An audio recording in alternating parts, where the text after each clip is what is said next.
ನಮಸ್ಕಾರ ಅಮೋಘ ನ್ಯೂಸ್ಗೆ ಸ್ವಾಗತ. ನಾನು ಸ್ಮಿತಾ.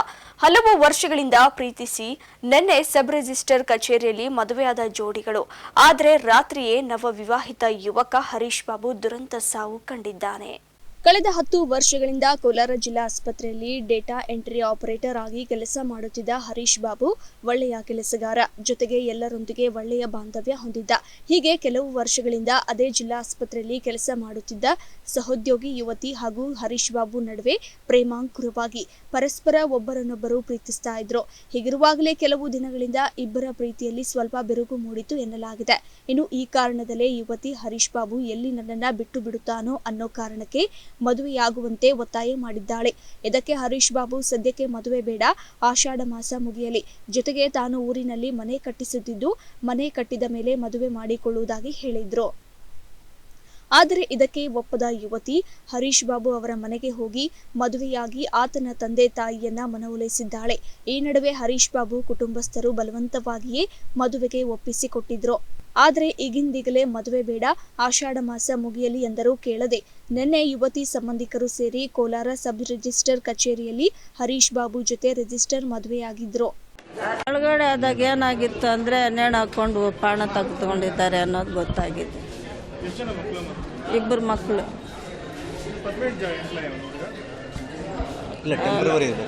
ಕಾಂಟ್ರಾಕ್ಟ್ ಬೇಸ್ 8 ವರ್ಷದಿಂದ ಮಾಡ್ತಾರೆ. ಈ ದಿನ ಬೆಳಗ್ಗೆ 9 ಗಂಟೆಗೆ ನಾನು ಇಲ್ಲಿ ಡ್ಯೂಟಿ ಬಂದ ನಂತರ ನಮ್ಮ ಒಬ್ಬ ಸಿಬ್ಬಂದಿ ಬಂದು ಸರ್ ಇಲ್ಲಿ ನಮ್ಮ ಬ್ರೈನ್ ಹೆಲ್ತ್ ಕ್ಲಿನಿಕ್ OPDನಲ್ಲಿ ಯಾರೋ ಒಬ್ಬರು ಸೂಸೈಡ್ ಮಾಡ್ಕೊಂಡಿದ್ದಾರೆ ಅಂತ ಹೇಳಿ ಹೇಳಿದ್ರು. ಅಲ್ಲಿ ಹೋಗಿ ಪರಿಶೀಲಿಸಿದಾಗ ಆತ ನಮ್ಮ ಆಸ್ಪತ್ರೆಯ ಈ ಹಾಸ್ಪಿಟಲ್ನಲ್ಲಿ ಕಾರ್ಯನಿರ್ವಹಿಸ್ತಿರೋಬ್ಬ ಡೇಟಾ ಎಂಟ್ರಿ ಆಪರೇಟರ್ DO ಅಂತ ಹೇಳ್ತೀವಿ. ಅದನ್ನ ಹೆಸರು ಹರೀಶ್ ಅಂತ. ಅದ ಸೂಸೈಡ್ ಮಾಡ್ಕೊಂಡಿದ್ದಾನೆ. ಕಂಡ ತಕ್ಷಣ ನಾವು ಪೊಲೀಸರಿಗೆ ಇಂಟಿಮೇಷನ್ ಕೊಟ್ಟಿದ್ವಿ. ಪೊಲೀಸರು ಬಂದು ಹಾಜರು ಮಾಡ್ತಾ ಇದ್ದಾರೆ. ಹಾಜರು ಮಾಡಿ ಏನು ಕಾರಣ ಏನು ಅಂತ ಅವರು ಎಕ್ಸ್ಪ್ಲೋರ್ ಮಾಡಿ ಹೇಳಬೇಕಾಗಿ.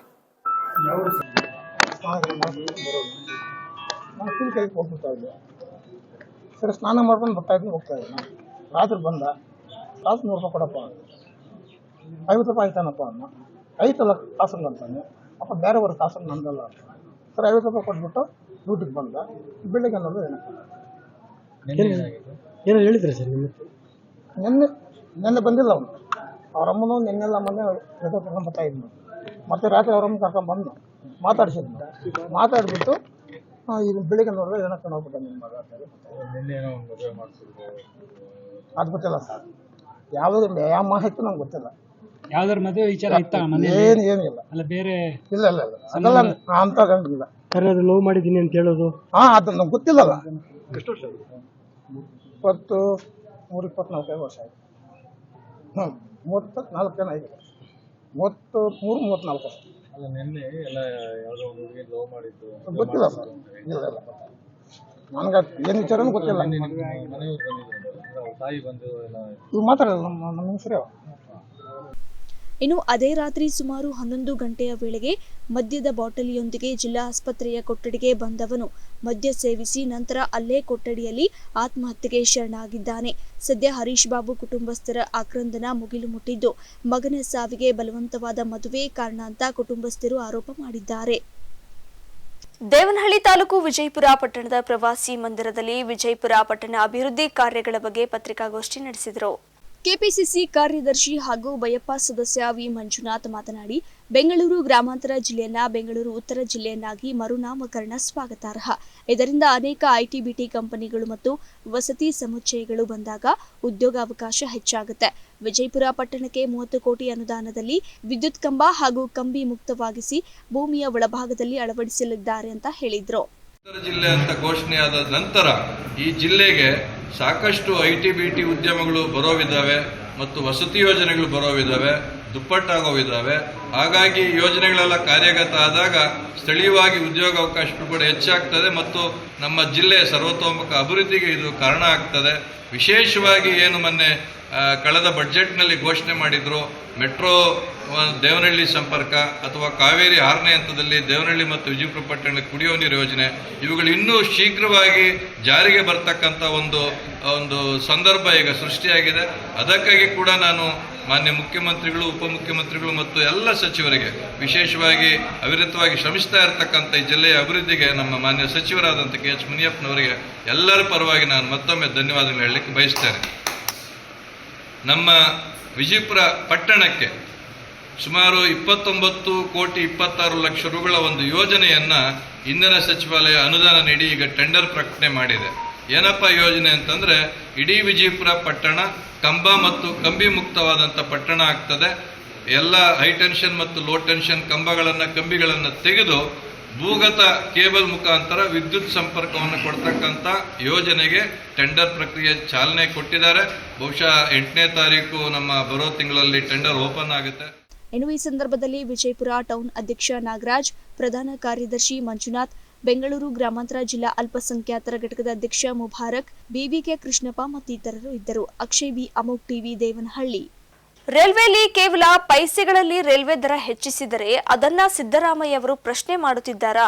ನಿಮ್ಮ ರಾಜ್ಯ ಸರ್ಕಾರ ಯಾವೆಲ್ಲ ವಸ್ತುಗಳಿಗೆ ದರ ಹೆಚ್ಚು ಮಾಡಿದೆ ಎಂಬುದನ್ನು ತಿಳಿದುಕೊಳ್ಳಲಿ ಅಂತ ಸಚಿವ ವಿ ಸೋಮಣ್ಣ ಮುಖ್ಯಮಂತ್ರಿ ಸಿದ್ದರಾಮಯ್ಯ ಅವರ ವಿರುದ್ಧ ಕಿಡಿಕಾರಿದ್ದಾರೆ. ಗುಬಿ ತಾಲೂಕಿನ ನಂದಿಹಳ್ಳಿ, ಬೇಣಚಿಗೆರೆ ಹಾಗೂ ಕಳ್ಳಿಪಾಳ್ಯ ಗ್ರಾಮಗಳಲ್ಲಿ ರೈಲ್ವೆ ಮೇಲ್ಸೇತುವೆಗಳ ಶಂಕುಸ್ಥಾಪನೆ ನೆರವೇರಿಸಿ ಮಾತನಾಡಿದ ಅವರು, 500 ಕಿಲೋಮೀಟರ್ವರೆಗೂ ಯಾವುದೇ ದರವನ್ನು ಹೆಚ್ಚು ಮಾಡಿಲ್ಲ. ಅದಕ್ಕಿಂತ ಸ್ವಲ್ಪ ದೂರ ಹೋದಾಗ ಮಾತ್ರ ಪೈಸೆ ಲೆಕ್ಕಗಳಲ್ಲಿ ದರ ಹೆಚ್ಚಿರುವುದನ್ನು ಪ್ರಶ್ನೆ ಮಾಡುವ ಮುಖ್ಯಮಂತ್ರಿಗಳು, ರಾಜ್ಯದಲ್ಲಿ ಬಸ್ ದರ ಎಷ್ಟು ಹೆಚ್ಚಾಗಿದೆ, ಹಾಲಿನ ದರ, ಎಣ್ಣೆ ದರ, ವಿದ್ಯುತ್, ಸರ್ಕಾರಿ ಸ್ಟ್ಯಾಂಪ್ ಸೇರಿದಂತೆ ಪ್ರತಿಯೊಂದು ವಸ್ತುವಿನ ಮೇಲೆ ದುಬಾರಿ ಬೆಲೆ ಹಾಕಿ ಸಾರ್ವಜನಿಕರ ಮೇಲೆ ಗದ ಪ್ರಹಾರ ಮಾಡುತ್ತಿದ್ದಾರೆ. ಮೊದಲು ಅದನ್ನ ಅರ್ಥ ಮಾಡಿಕೊಳ್ಳಬೇಕು ಅಂತ ಹೇಳಿದ್ರು.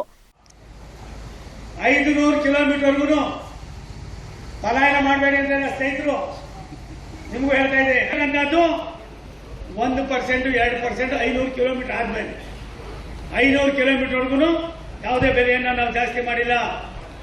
11 ವರ್ಷದಲ್ಲಿ ಕೋವಿಡ್ ಟೈಮ್ನಲ್ಲಿ 100 ರೂಪಾಯಿ ಇದ್ದಿದ್ದ ರೈಟನ್ನ 54 ರೂಪಾಯಿ ಮಾಡಿ 46% ಕಡಿಮೆ ಮಾಡಿದ್ವಿ. ಟ್ರೈನ್ಗಳಿಗೂ ಕೂಡ ಜಾಸ್ತಿ ಮಾಡಿದಿರ, ಅದ್ರ ಮೇಲಿರ್ತಕ್ಕಂಥ ಕೆಲವಕ್ಕೆ ಮಾತ್ರ ನಾವು ಜಾಸ್ತಿ ದರವನ್ನು ಮಾಡಿದ್ದೇವೆ.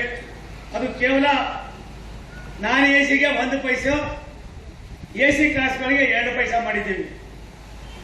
ಸನ್ಮಾನ್ಯ ನಮ್ಮೆಲ್ಲರ ನೆಚ್ಚಿನ ಪ್ರಧಾನಮಂತ್ರಿ ನರೇಂದ್ರ ಮೋದಿ ಅವರು ಭಾರತದ ರೈಲ್ವೆಯ ಮೂಲಭೂತ ಸೌಕರ್ಯಗಳು ನಾವು ಮಾಧ್ಯಮದವರು ನೋಡ್ತಾ ಇದ್ದೀರಿ, ತುಮಕೂರು ಒಂದಕ್ಕೆ ಎಷ್ಟು ಸಾವಿರ ಕೋಟಿ ರೂಪಾಯಿಗಳು ಖರ್ಚಾಗ್ತಾ ಇದೆ. ನಿಮ್ಮ ರೈಲ್ವೆ ಸ್ಟೇಷನ್ಗಳು ಯಾವ ಮಟ್ಟಿಗೆ ಆಧುನೀಕರಣ ಆಗ್ತಾ ಇದೆ. ಇನ್ನು ಈ ಸಂದರ್ಭದಲ್ಲಿ ಮಾಜಿ ಸಂಸದ GS ಬಸವರಾಜು, ಮಾಜಿ ಜಿಲ್ಲಾ ಪಂಚಾಯಿತಿ ಅಧ್ಯಕ್ಷ ಹುಚ್ಚಯ್ಯ, ಅಧ್ಯಕ್ಷರು, ಸದಸ್ಯರುಗಳು, AC ತಹಶೀಲ್ದಾರ್ ಬಿ ಆರತಿ ಸೇರಿದಂತೆ ಹಲವು ಮುಖಂಡರು, ಕಾರ್ಯಕರ್ತರು, ಸಾರ್ವಜನಿಕರು, ರೈತರು ಭಾಗಿಯಾಗಿದ್ದರು. ದೇವನಹಳ್ಳಿ ತಾಲೂಕು ಪ್ರವಾಸಿ ಮಂದಿರದಲ್ಲಿ ದೇವನಹಳ್ಳಿ ಬೆಸ್ಕಾಂ AW ಲಕ್ಷ್ಮೀಕಾಂತ್ ವಿರುದ್ಧ ವಿದ್ಯುತ್ ಗುತ್ತಿಗೆದಾರರ ಸಂಘದಿಂದ ತೀವ್ರ ಆರೋಪ ಮಾಡಿದ್ದಾರೆ. ದೇವನಹಳ್ಳಿ ಬೆಸ್ಕಾಂ AW ಸರ್ಕಾರದ ನಿಯಮವನ್ನ ಗಾಳಿಗೆ ತೂರಿ ತಮ್ಮ ಇಷ್ಟಾನುಸಾರ ಕೆಲಸ ಮಾಡುತ್ತಿದ್ದಾರೆ. ಸರ್ಕಾರವೇ ಕೆಲವೊಂದು ನಿಯಮಗಳನ್ನು ಸಡಿಲಿಸಿ ಸಾರ್ವಜನಿಕರಿಗೆ ಅನುಕೂಲ ಮಾಡಿದ್ದರು. ಇಲ್ಲಿನ ಬೆಸ್ಕಾಂ AW ಲಂಚದ ಆಸೆಗೆ ಬಿಗಿಪಟ್ಟು ಹಿಡಿದಿದ್ದಾರೆ.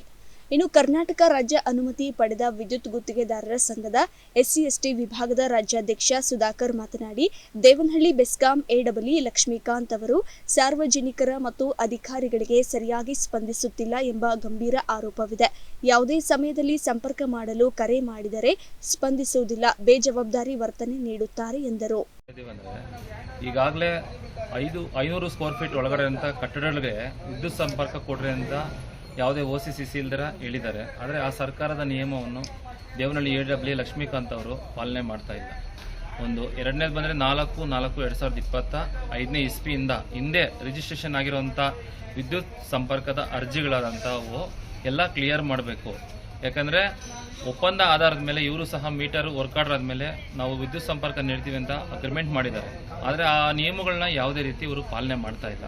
ಕೇಳಿದ್ರೆ ಲೇಟೆಸ್ಟಾಗಿ OC ತೊಗೊಂಬನ್ನಿ, CC ತೊಗೊಂಬನ್ನಿ ಅಂತ ಹೇಳ್ತಾ ಇದ್ದಾರೆ. ನಾವೇನು ಹೇಳೋಕ್ಕೆ ಇಷ್ಟಪಡ್ತೀನಿ ಅಂದರೆ, ಕಂದಾಯ ಇಲಾಖೆಗೆ ಸಂಬಂಧಪಟ್ಟಂಥ ಒಂದು ಬಿಲ್ಡಿಂಗ್ ಅಕ್ರಮವಾಗಿ ಅವ್ರು ಕಟ್ಟಿ ಅದು ವೈಲೇಷನ್ ಮಾಡಿರೋದಕ್ಕೆ ಬೆಸ್ಕಾಂ ಇಲಾಖೆ ಏನು ಪ್ರಾಬ್ಲಮ್ಮು? ನಾವು ಅರ್ಜಿ ಹಾಕಿದ್ದೀವಿ, ಡೆಪಾಸಿಟ್ ಮಾಡಿದ್ದೀವಿ, ಇದೆಲ್ಲ ನಮಗೆ ಗ್ರಾಹಕರ ಕಡೆಯಿಂದ ತುಂಬ ಒತ್ತಡ ಏರ್ತಾ ಇದ್ದಾರೆ, ಪ್ರಾಬ್ಲಮ್ ಕ್ರಿಯೇಟ್ ಮಾಡ್ತಾ ಇದ್ದಾರೆ. ಬಟ್ ಇದನ್ನೆಲ್ಲ ನಮಗೆ ಕ್ಲಿಯರ್ ಮಾಡಬೇಕು ಅಂತ ನಮ್ಮ ಗುತ್ತಿಗೆದಾರ ಸಂಘದಿಂದ ನಾವು ಒತ್ತಾಯ ಏರ್ತಾ ಇದ್ದೀವಿ. ಅದೇ ರೀತಿ ಏನು ಒಂದು ಲಕ್ಷ್ಮೀಕಾಂತ್ ಅವರು ಸರ್ಕಾರಿ ಸಮಯದ ಒಂದು ಅವಧಿಯಲ್ಲಿ 3 ಗಂಟೆ ಮೇಲೆ ಸರ್ಕಾರಿ ಸಾರ್ವಜನಿಕರಿಗೋಸ್ಕರ ನಾವು ಆಫೀಸಲ್ಲಿ ಇರ್ತೀವಿ ಅಂತ ಬೋಲ್ಡ್ ಹಾಕಿದ್ದೇವೆ. ಒಂದು ದಿನ ಆದರೂ ಸರಿಯಾಗಿ ಅವ್ರು ಇರೋದಿಲ್ಲ. ಮತ್ತು ಸಾರ್ವಜನಿಕರು ಬಂದು ಅಳೆದಾಡಬೇಕು, ಪರದಾಡಬೇಕು, ಗುತ್ತಿಗೆದಾರರು ಎಲ್ಲ ಸಮಸ್ಯೆಗಳು ಸೃಷ್ಟಿ ಆಗ್ತಾ ಇದೆ. ಅದೇ ರೀತಿ ಒಂದು ಏನಾದರೂ ಪ್ರಾಬ್ಲಮ್ ವೈರ್ ಕಟ್ ಆಗಿದೆ, ಏನೋ ದುರಸ್ತಿ ಆಗಿದೆ, ಲೈನ್ ವಿದ್ಯುತ್ ಅಪಘಾತಗಳ ಬಗ್ಗೆ ಫೋನ್ ಏನಾದರೂ ಮಾಡಿದ್ರೆ ಆ ಫೋನೇ ಎತ್ತೋದಿಲ್ಲ. ಏನು ಸಾರ್ವಜನಿಕರಾಗಲಿ ಗುತ್ತಿಗೆದಾರರಾಗಲಿ ಎತ್ತೋದಿಲ್ಲ. ಏನೋ ನೆಗ್ಲಿಜೆನ್ಸಿಯಾಗಿ ಆ ಫೋನ್ನ ಎತ್ತೋದು ಅವರು ಮಾಡ್ತಾ ಇದ್ದಾರೆ. ಮತ್ತು ತಿಂಗಳ ಸಾರ್ವಜನಿಕರ ಕುಂದುಕೊರತೆ ಸಭೆಗಳು ಮಾಡಬೇಕು. ಅವರು ಪತ್ರಿಕೆ ಮಾಧ್ಯಮದ ಮೂಲಕ ಒಂದು ಈ ಥರ ಕುಂದುಕೊರತೆಗಳ ಸಭೆ ಇದೆ ಬನ್ನಿ ಅಂತ ಆಹ್ವಾನ ನೀಡಬೇಕು. ಇದನ್ನು ಯಾವುದೂ ಮಾಡೋದಿಲ್ಲ. ಕಚೇರಿಯಲ್ಲಿ ಹಲವು ವಿಚಾರಗಳಲ್ಲಿ ಸರ್ಕಾರಕ್ಕೆ ಬರುವಂತಹ ರೆವೆನ್ಯೂವನ್ನ ತಪ್ಪಿಸಿ ತಮ್ಮ ಕಿಸೆಯೊಳಗೆ ಹಾಕಿಕೊಳ್ಳುತ್ತಾರೆ. ಇದೇ ರೀತಿ ಎಡಬಲಿ ಮುಂದುವರೆಸಿದರೆ ಸಂಘದ ಮೂಲಕ ಉಗ್ರ ಹೋರಾಟದ ಎಚ್ಚರಿಕೆ ನೀಡಿದ್ದಾರೆ. ಇನ್ನು ಈ ಸಂದರ್ಭದಲ್ಲಿ ಕರ್ನಾಟಕ ರಾಜ್ಯ ಅನುಮತಿ ಪಡೆದ ವಿದ್ಯುತ್ ಗುತ್ತಿಗೆದಾರರ ಸಂಘದ ಸದಸ್ಯರು ಇದ್ದರು.